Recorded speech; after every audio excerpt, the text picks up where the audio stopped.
Hello दोस्तों, कैसे हो आप सारे के सारे। आई होप आप लोग अच्छे ही होंगे। तो सभी को जय महाकाल, सभी को जय माता दी, सभी को जय श्री राम, सभी को जय बालाजी।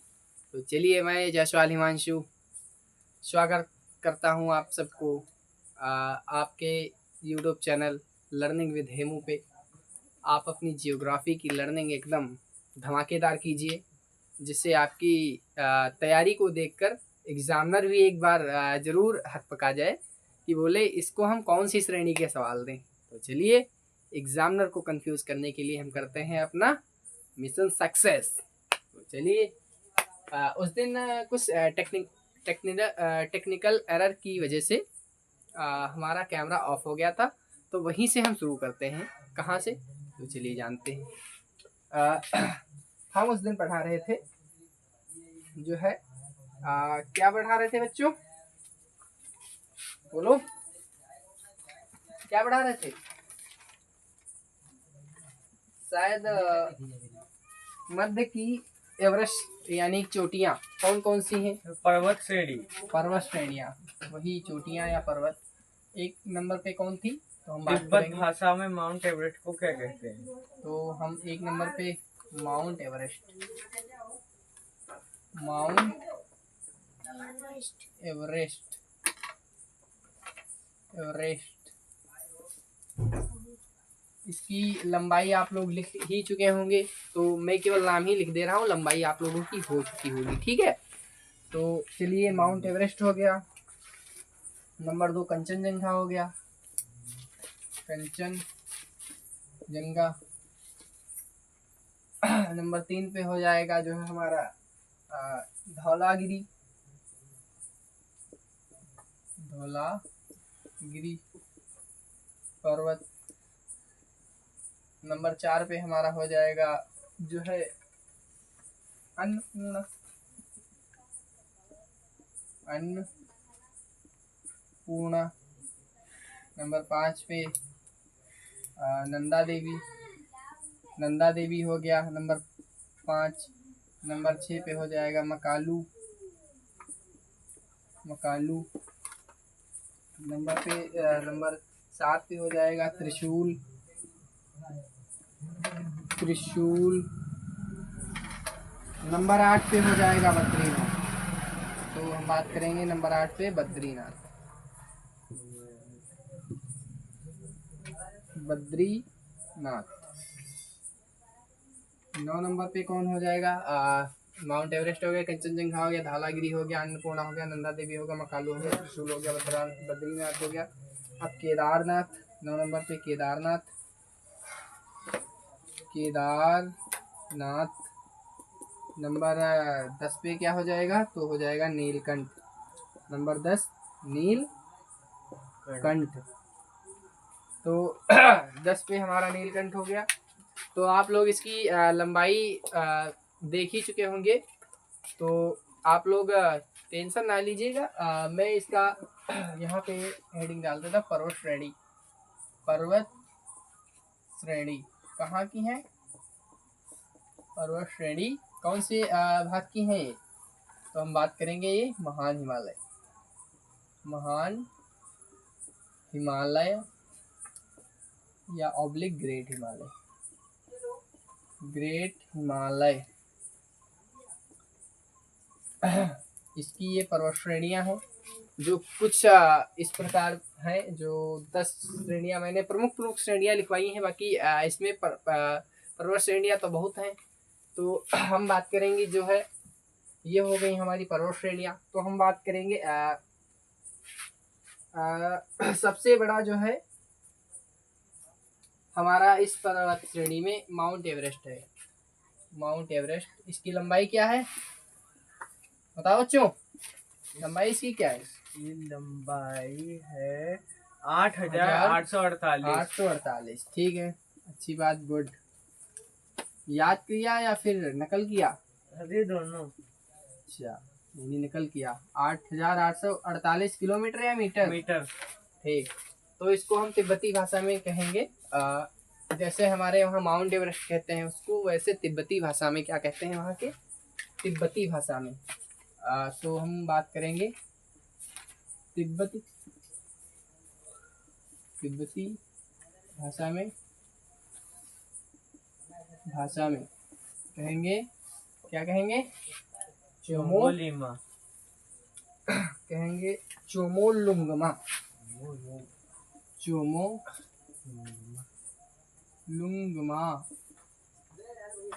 जिस प्रकार हम तिब्बती भाषा में इसे अपनी भाषा में जैसे माउंट एवरेस्ट कहते हैं, उसी प्रकार हम इसे तिब्बती भाषा में चोमो लुंगमा कहते हैं। और नेपाली भाषा में इसे हम क्या कहते हैं, तो हम बात करेंगे, ये नेपाल में इसका विस्तार है। तो नेपाली भाषा में इसे क्या कहेंगे? नेपाली भाषा में मैं अपना पेन चेंज कर लेता हूँ। तो इसे कहेंगे सागर माथा। नेपाली भाषा में सागर माथा। तो ये हो गए तिब्बत माउंट एवरेस्ट के कुछ प्रमुख नाम, या इसे अन्य नाम भी कह सकते हैं, जैसे माउंट एवरेस्ट, चोमोलुंगमा किसमें? तिब्बती भाषा में, और सागर माथा नेपाली भाषा में। तो ये हो गए हमारे कुछ नाम। और अच्छा, इसमें ग्लेशियर कौन कौन से पाए जाते हैं, यानी महान हिमालय में कौन कौन से प्रमुख ग्लेशियर हैं? तो हम यहाँ पे डालते हैं प्रमुख ग्लेशियर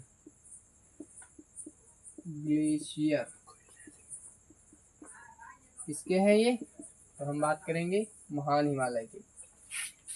तो प्रमुख ग्लेशियर कौन कौन से हैं, आप लोग कमेंट में जरूर बताइएगा। जैसे हैं नंबर 1 पे हमारा रहेगा डिजिटल, जैसे 1 पे रहेगा मिलाम, नंबर 2 पे गंगोत्री। ये वही गंगोत्री है जहाँ से गंगा नदी का उद्गम होता है, गंगोत्री। नंबर 3 पे रहेगा हमारा जम्मू। ये नंबर प्रमुख हो गए। वैसे ग्लेशियर तो बहुत हैं, लेकिन हम इसमें प्रमुख ग्लेशियरों की बात करेंगे, क्योंकि इतना हमारे पास टाइम भी नहीं है। जो हम अगर इससे डीपली पढ़ना है तो सिविल सर्विस का हो जाएगा। तो अगर आप सिविल सर्विस की तैयारी करते हैं तो ज़रूर कमेंट में बताइएगा। तो उसके लिए हम थोड़ा डीपली और नोट्स बनाने की और आपको पढ़ाने की मेहनत करेंगे। तो आप लोग कमेंट में ज़रूर बताइएगा। और हाँ, आप लोगों से एक बात बतानी थी कि आप लोग पहली बार ये वीडियो अगर देख रहे हैं तो हमारे यूट्यूब चैनल पे जाइए और वहाँ पे सर्च कीजिए लर्निंग। वहाँ पे जाइए और वहाँ एक प्लेलिस्ट है, उस पर क्लिक कीजिए और प्लेलिस्ट ऑप्शन पे जाइए। वहाँ पे हमारी जियोग्राफी की सारी रिकॉर्डेड क्लासेस हैं। तो उसी पे आप जाइए और क्लिक कीजिए और रिकॉर्डेड क्लासेस का आनंद लीजिए, जिससे आप अच्छे तरीके से जियोग्राफी का अध्ययन कर सकें।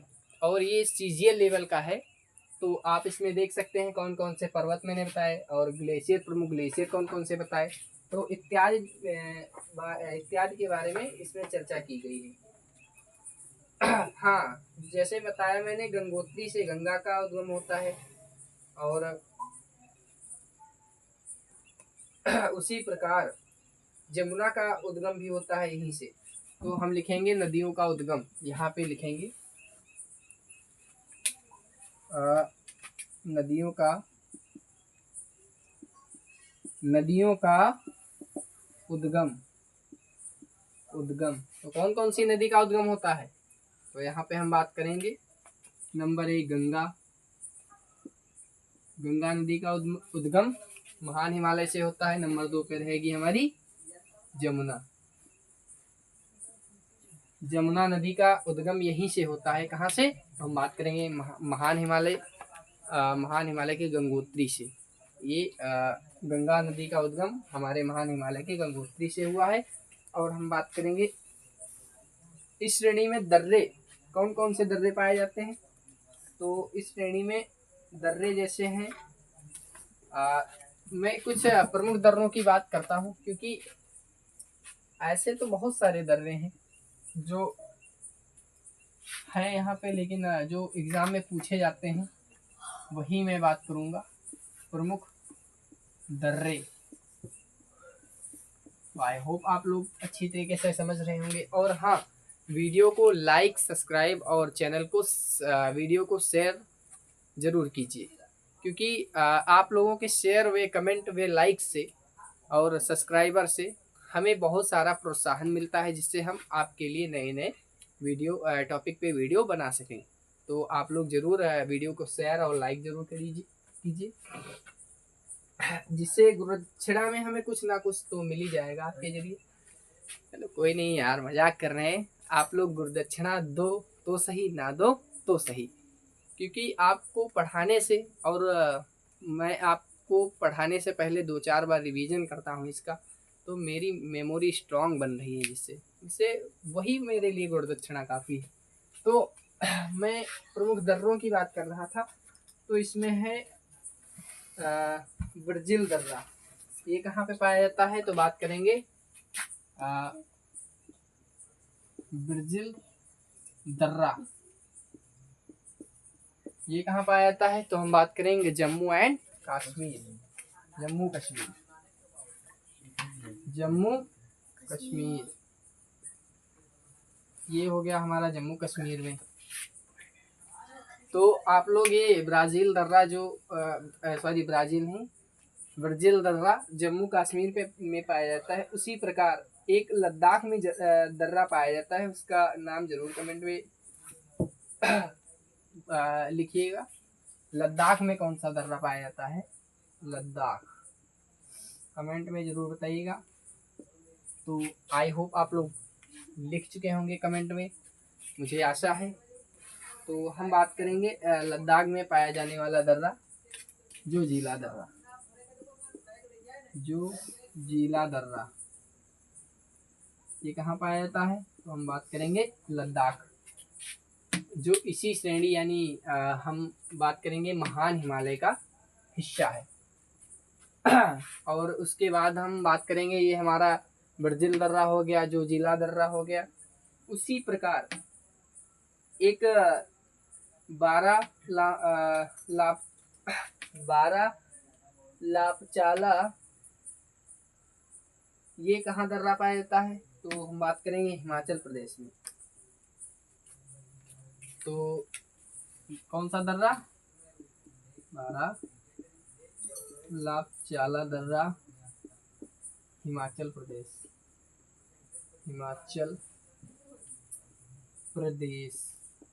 ये हमें हिमाचल प्रदेश में देखने को मिलता है। तो ये हमारे 3 दर्रे हो गए। तो आप लोग साथ ही साथ आई होप नोट करते चल रहे होंगे। तो एक जो प्रमुख दर्रा है, मैंने जम्मू कश्मीर की बात की और लद्दाख की बात की, हिमाचल प्रदेश। तो उसी प्रकार एक सिक्किम में दर्रा है, सिक्किम,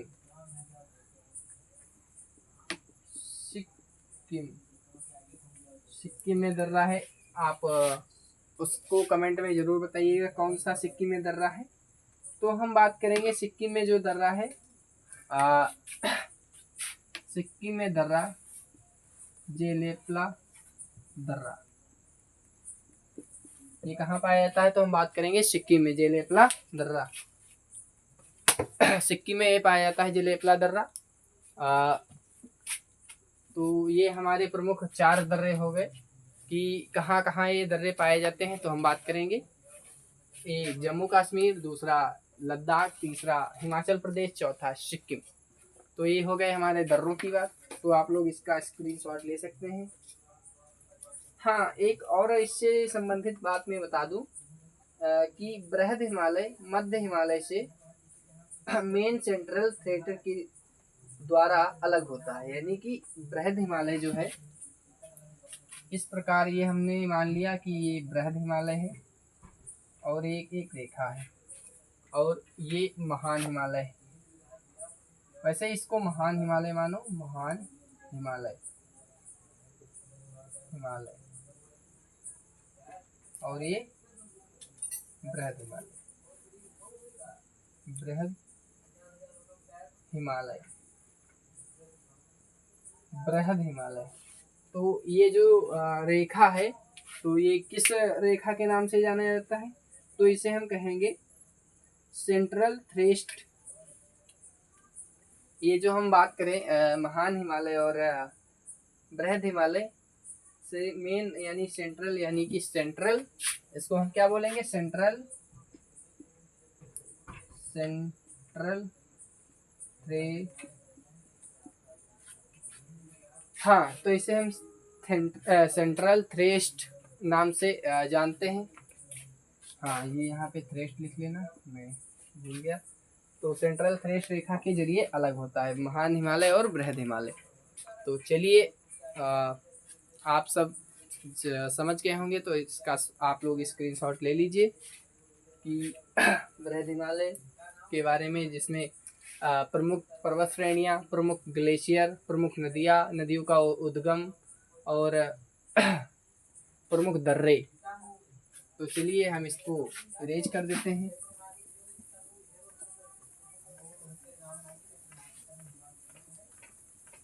तो आप लोग नोट्स बना रहे होंगे, हमें आशा है। अगर आप नोट्स बना रहे हैं तो भी अच्छा है, अगर नहीं बना रहे हैं तो भी अच्छा है, क्योंकि यार पढ़ना सबको अपने लिए है। जो अभी सिर झुका के पढ़ लेगा वो सारी जिंदगी सिर उठा के जिंदगी जी लेगा। क्योंकि पढ़ना यानी कि इंसान का जन्म संघर्ष करने के लिए हुआ है, ना कि आराम करने के लिए। अगर आप आराम कर रहे हैं तो इसका मतलब आप फ्यूचर में बहुत बड़ी परेशानी क्रिएट कर सकते हैं। तो आप अभी अपने लक्ष्य की ओर ध्यान दीजिए। ज़्यादा इधर उधर बाबू सोना जादू टोना में ना जाइए हमें, क्योंकि बाबू सोना जादू टोना ये पैसे के पीछे होते हैं। अगर आप कामयाब हैं तो 80 साल का बुढ़ा उससे भी शादी कर लेंगे, ठीक है। और अगर नहीं कामयाब हैं तो आप कितने भी हैंडसम हो, कितने भी कुछ हो, आपसे कुतिया भी नहीं पूछेगी। तो आप लोग पढ़ लिख कर कुछ अफसर बन जाइए, फिर वो बाबू सोना भी होता रहेगा, ठीक है। तो हम बात करेंगे तो चलिए आज के लिए इतना ही, क्योंकि समय काफ़ी हो चुका है। अभी हमारी हिस्ट्री की क्लास भी भूपेंद्र सर द्वारा चलाई जाएगी, भूपेंद्र सर द्वारा या मेरे द्वारा। तो कल के टॉपिक में हम पढ़ेंगे लद्दाख श्रेणी, उसको हम कंप्लीट कर लेंगे। तो चलिए, धन्यवाद, सभी को शुभ रात्रि, सभी को जय महाकाल, सभी को जय माता दी।